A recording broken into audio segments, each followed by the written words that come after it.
परमेश्वर को अपना समय दें। जब आप परमेश्वर को अपना समय देंगे तब वो आपको पवित्र आत्मा से भर देगा और वही पवित्र आत्मा आपको संसार के लिए मरने और परमेश्वर के लिए जीने में मदद करेगा। आखिर किस वजह से वो कुंवारियां रह गई? सिर्फ एक वजह से, क्योंकि उनकी मशालें बूझने पर थी, उनके पास तेल नहीं था। बाइबल में तेल पवित्र आत्मा का प्रतीक है। पुराने नियम में नबी अपनी कुप्पी में तेल भरकर एक व्यक्ति पर उंडेलते थे। इस तरह वो एक आदमी का अभिषेक करते थे और उस व्यक्ति को परमेश्वर के काम के लिए अलग कर देते थे। आज परमेश्वर ने हमें पवित्र आत्मा देकर इस संसार से अलग किया है। अब हमें इस संसार की तरह नहीं जीना है, हमें इस तरह जीवन जीना है जिससे परमेश्वर को खुशी मिले। जो लोग परमेश्वर के साथ चलते हैं वही वो लोग हैं जो उठाए जाएंगे। जो परमेश्वर के साथ नहीं चलता वह रह जाएगा और उसे परमेश्वर के क्रोध का सामना करना होगा।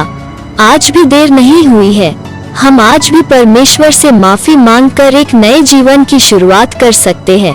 वो आपको जरूर माफ करेगा और आपको पवित्र आत्मा से भरेगा, क्योंकि वो आपसे प्यार करता है। अब हम देखते हैं कि हम कहां से उठाए जाएंगे। बाइबल कहती है कि 3 स्वर्ग है। जिस आसमान को आप देखते हैं वो पहला स्वर्ग है, उसके बाद दूसरा स्वर्ग है अंतरिक्ष, जहाँ पर बहुत बड़े बड़े ग्रह, पृथ्वी और सूर्य चंद्रमा है, और तीसरा स्वर्ग वो है जो दिखाई नहीं देता, जहाँ परमेश्वर विराजमान है और वहीं से वो राज्य करता है। एक दिन यीशु तीसरे स्वर्ग से पहले स्वर्ग यानी आसमान पर आएगा और अपनी दुल्हन यानी अपनी कलीसिया को उठा ले जाएगा। जब वो आएगा तब संसार को इसका पता नहीं चलेगा, इसलिए उसने कहा वो चोर की तरह आएगा। यह सब कुछ सिर्फ कलीसिया को पता चलेगा। हम सभी जो उसके वचन पर चलते हैं एक दिन एक तुरही की आवाज को सुनेंगे और पलक झपकते ही हम बदल जाएंगे। हम उसके साथ बादलों पर उठा लिए जाएंगे, सब कुछ बदल जाएगा। यही वो समय है जिसके लिए कलीसिया को हर समय तैयार रहना चाहिए। वचन कहता है वहाँ कोई दुख नहीं है और न कोई आंसू, न कोई बीमारी, न कोई श्राप, वहाँ सिर्फ आनंद की भरपूरी है। वहाँ कोई सूरज और चंद्रमा नहीं है। परमेश्वर के अंदर से एक ज्योति निकलती है और पूरे स्वर्ग को रोशनी देती है। वो दिन आ रहा है जब हम एक तुरही की आवाज सुनेंगे, हम आसमान की तरफ देखेंगे और यीशु हमें अपने साथ उठा लेगा। आप और मैं उससे हवा में मिलेंगे। तब वो वचन पूरा हो जाएगा कि जय ने मृत्यु को निगल लिया। उसके बाद हम उस विवाह में होंगे जिसके लिए हमने हर दिन अपने आप को पवित्रता से सजाया था। यहूदी शादी में दूल्हा और दुल्हन अपनी शादी के समय में 2 प्यालों में दाखस लेते हैं और फिर उसे एक ही प्याले में डालकर पीते हैं। यह दाखस उनके बीच की एक वाचा है जो दर्शाई जाती है कि अब हम एक है। और उसके कुछ समय बाद दूल्हा अपनी दुल्हन को अपने घर ले जाता है। यीशु ने मरने से एक रात पहले अपने चेलों के साथ दाखस ली थी जो एक वाचा का प्रतीक था, और अब वो पिता के पास हमारे लिए घर तैयार करने गया है और अब वो जल्द आने वाला है अपनी दुल्हन को लेने। अब हम देखते हैं कि हम उठाए जाने के कितना करीब है। यदि आप यह जानना चाहते हैं कि आप उठाए जाने के कितना करीब है, तो मैं सिर्फ एक ही उदाहरण देना चाहती हूँ जिससे आप जान लेंगे कि आप उठाए जाने के कितना करीब है। सिर्फ एक काम करें, पलक को झपके जरा देखिए इसमें कितना समय लगा। 1 मिनट, 1 सेकंड या उससे भी कम। शायद समय जानना भी कठिन होगा।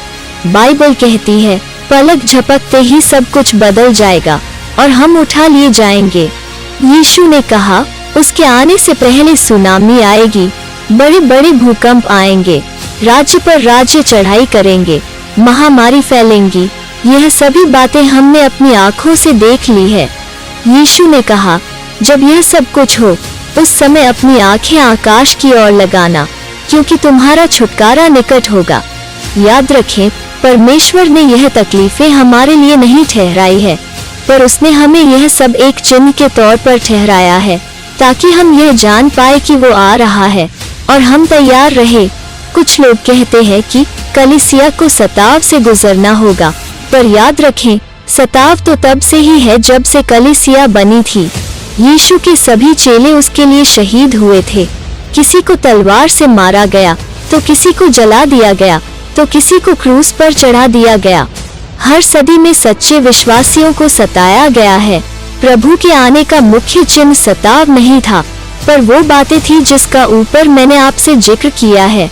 अब ऐसी कोई बात नहीं है जो पूरी नहीं हुई है। हर एक बात पूरी हो चुकी है। अब समय है आकाश की ओर देखने का, क्योंकि हमारा छुटकारा निकट आ गया है। पलक झपकने जितना निकट। ऊपर देखने का अर्थ है तैयार रहना, वही कहना जो यूहन्ना ने 2021 साल पहले प्रभु से कहा था, प्रभु यीशु आज यह वीडियो आपके पास इत्तेफाक से नहीं पहुंचा है, पर यह वीडियो आपके पास परमेश्वर की मर्जी से आया है। वो चाहता है कि आप उसके बेटे के आने के लिए तैयार हो जाओ, ताकि जब वो बादलों पर प्रकट हो तब आप उसके साथ उठाए जाओ। पतरस ने यीशु का 3 बार इनकार किया। पौलुस ने प्रभु के लोगों को मारा और पीटा। मरियम ने व्यभिचार किया, पर जब इन्होंने सच्चा पश्चाताप किया तब ये सब माफ किए गए और परमेश्वर ने इन सभी को नया जीवन दिया। अभी वीडियो के अंत में मैं आपके साथ एक रहस्य प्रकट करना चाहती हूँ, जो मुझे सिर्फ परमेश्वर के अनुग्रह के द्वारा मिला है। हमेशा याद रखिए कि प्रभु यीशु मसीह का बादलों पर प्रकट होना केवल कलीसिया के लिए होगा। वो हमें गुप्त रूप से अपने साथ उठा लेगा और 7 साल बाद जब वो अपने दूसरे आगमन के लिए जैतून के पहाड़ पर इस सृष्टि का न्याय करने दोबारा लौटेगा, तब वो हमें अपने साथ ले आएगा। इस बार वो कलीसिया के लिए आएगा और दोबारा वो कलीसिया के साथ आएगा। यही वो रहस्य है जो सदियों से छुपा हुआ था, परंतु अब उसने अपने कलीसिया पर अपने पवित्र आत्मा द्वारा प्रकट किया है। मेरी यह प्रार्थना है कि परमेश्वर उसके दोबारा आने से पहले हमें तैयार होने में हमारी सहायता करे। प्रभु यीशु के बादलों पर दूसरे आगमन को बाइबल धन्य आशा कहती है। यही हमारी अंतिम आशा है कि हम वो पीढ़ी बने जो उसे बादलों पर आते हुए देखे। पौलुस कहता है, एक दूसरे को शांति दो और इन शब्दों के द्वारा एक दूसरे को उत्साहित करो, क्योंकि अब बहुत ही थोड़ा समय रह गया है जबकि आने वाला आएगा और देर न करेगा। यीशु के सामर्थी नाम में मांगते हैं, आमीन। इस वीडियो को अपने परिवार के सभी लोगों के साथ तथा अपने मित्रों के साथ जरूर शेयर करें, ताकि उन्हें भी इन महत्वपूर्ण सवालों के जवाब मिले।